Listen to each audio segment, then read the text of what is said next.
السلام عليكم ورحمة الله وبركاته. معكم نيزك من الفضاء. في فيديو اليوم رح نحكي عن أكتر شخص بيكره الشامي وبيكره فانزاته. خلينا نبلش بأول فيديو صوره، وهو بيحكي على 2 من فانزات الشامي بيفتحوا لايفات على التيك توك. هي رورو، قصدي رويدا، الاسم اللي هي بتخجل تقوله على السوشيال ميديا، وهذا حمود الطنطا. هدول الاثنين حبيبين صارعيننا انه هن فازا الشامي. وحمود ورورو الحبيبين اللي امبارح لسه ما فقست البيضه منهم، طبعا هو حابب وحده بنت اكبر منه اللي هي رويدا. المهم ما عجبني انا عم انتقد فازات الشامي، وما ضل فيديو الا ما اجوا تمسخروا علي فيه وعلقوا لي. سيد حمود ما عجبه هذا الموضوع، عم شوف شو بيبعث لي.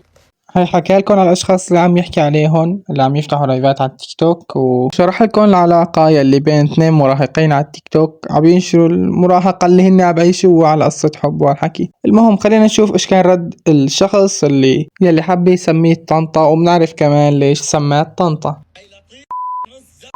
عاجبك الشامي، مش عاجبك صوته، لا زب وبالاكبر منك وباللي عندك كبار. هل عن اخي الشامي انت على راسي، وانا بفتخر فيك، بكفي انك سوري وناجح، ما بنكر هذا الشيء حتى لو اغانيك ما بتعجبني، بس فانزاتك مولدنه لازم انت ربايه. الصراحة لحد الآن أنا معه، وكل شي عم يحكيه عليه أول شي صح. خلينا نشوف إيش كان رده للولد اللي طالع وعم يسبه. واحد لسه شوابه ما تخططت، يعني انت لساتهم بينادوا لك يا غلام، عم تبعت لي هيك حكي، انت امبارح لسه بس ها على راسي. وانا صراحه هلا حطيتهم براسي هدول الاثنين، خصوصا هدول الاثنين، ولك له مين رح يطلع مني. شكرا. أوكي يا شباب، كان برده كتير محترم، بس هل رح يتركهم ولا رح يعمل مثل ما حكى حيعملوا محتوى؟ مشهد تمثيلي، شو بياخد السفير الطنطا معه على حفلات الشامي؟ محارين مشان لما نبكي دغري نمسح دموعنا، موبايل احتياط مشان اذا انكسر هذاك وقت بزته للشامي، واواعي لما اجي عانق الشامي وينشأ وعي دغري يكون معي واحد احتياط.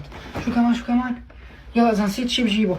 يلا حبوا حنان، حبوا حنان. والله يا شباب رح يعملوا محتوى، أخذوا محتوى وما عم ينزل إلا عليه. خلينا نشوف الفيديو اللي بعده إيش كان. مشهد تمثيلي، فاز ذاك المطرب. يا عبود، ولا مرة بحياتي كنت متوقع انك تحط لي لايك يا غالي. أوكي يا شباب، أتوقع فانزات الشامي رح يتركوا السيلاوي والأخرس ورح يبلشوا ينتقدوا هذا الشخص، بس خطر.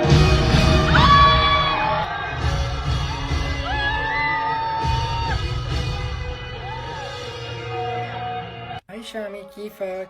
حبوا حنان. أوكي يا شباب، القصة مطولة معه، خلينا نكمل الفيديو. هاي شامي، كيفك يا عيوني حبوا حنان للسما.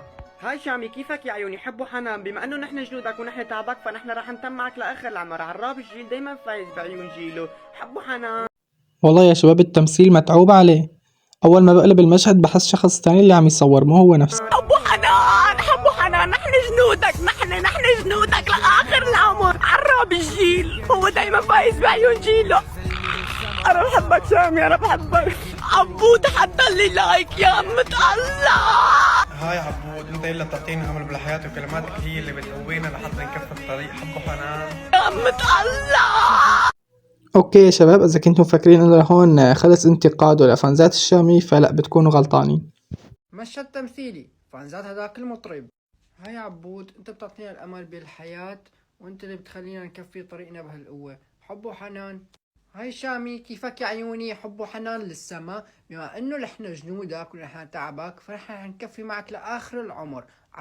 اوكي يا شباب، والله شكلها مطولة معه مشكلته مع فانزات الشامي. عراب الجيل هو دايما فايز بعيون جيله. حبوا حنان، وعبال المليون وعبال المليار.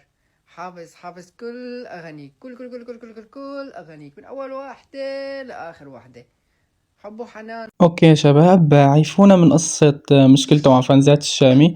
خلينا نحكي هلا على موضوع مكافحة الطنطات او هي السلسلة اللي عملها، وخلينا نشوف ايش بلشت السلسلة وشلون هلا مكمل فيها. هاد آلام الطنطا. ليش طنطا؟ لأن شغلته ينزل لك فيديوهات وهو عم يترقص ويغني على الغنية. ألان كيف انشمس؟ قصدي انشهر، بس طبعا بين المراهقين. محتوى ألان كان عبارة عن ينزل لك عبارات ووراها غنية يا تركية يا أما للشامي.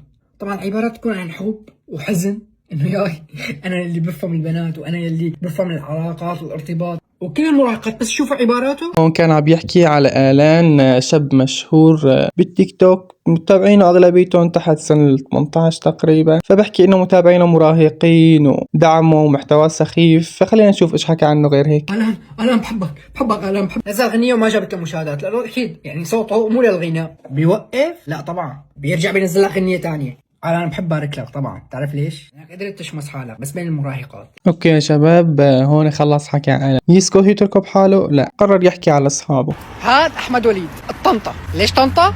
لانه في ولد طنطا اللي نزلت عليه امبارح. احمد والان اثنيناتهم طنطات بس بالباس واحد. مثل ما قلت لكم امبارح عن الان طنطا شو محتواه شو نشر، باختصار احمد وليد النسخه الثانيه، بس صراحه في فرق بيناتهم. هلا الان طنطا بس بطريقته الخاصه، اما احمد هداك طنط بجحشنه، يعني هون مخه مختيس. شلون لما الدكتور بيشوف لون احمر وبيهمج عليه، هذا احمد. طيب وحكى على احمد وخالص؟ اكيد لا، شوفوا الفيديو اللي بعده. هذا محمد وليد اخونا الطنطا اللي نزلت عليه. محمد وليد شفت لكم انه العيله كلها طنطات ما شاء الله. هلا هاد طنطا بس بريحه ثانيه. آسف مضطر تفكر لحسن ما يصير فيك صيفينا، وإذا صعب تستوعب استعمل إيش قال لك سيدك، وإذا سيدك طنط مش تنكس. اذا سيدك طن ايش شو يا والله يا شباب للأمانة ما هو حق، يعني شايفين شكله هو عم يحكي، إذا مفكرين هون خلصت القصة والحكاية فكمان لا، حتى نعيم أبو 1 يورو ما سلم منه. هاد نعيم ابو 1 يورو، انا بحياتي ما شفت واحد اجرأ منه. الزلمه هاد بصراحه شوه سمعه الحلبيه كتير والسوريين، كل صناع المحتوى المطاعم هي بتتواصل معهم لحتى تعمل معهم اعلان، الا عند نعيم معلم من جرأته هو بفوت على المطعم بيقول له اعمل معي اعلان. اوكي يا شباب، لهون صار لازم نغير السلسلة اللي عم نصور عليها اللي هي سلسلة الطنطات، ونروح على سلسلة المحتوى المتنوع عنده.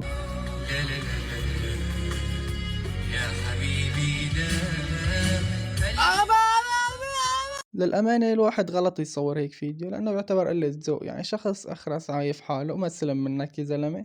نزلت الفرن، عرفتها؟ ايه عرفتها. بأول النزلة في زبالة على يسارك. ايه حلو، بتحط الزبالة بظهرك، تمشي 100 متر، عم دل الزلمة تمشي 100 متر، وين بتصير الزبالة؟ صارت زبالة بظهرك. يا عيني عليك. تمشي 200 متر تانيات، مو أول لفة على اليسار ولا تاني لفة على اليسار ولا الثالث لفة على اليسار، معناها الرابعة، لا ولا الرابعة كمان، في زبالة تانية. حتى الزبالة ما بتسلم من شره يا الله. شباب خلينا نشوف مثلا انتقاده للأغاني شلون بتصير.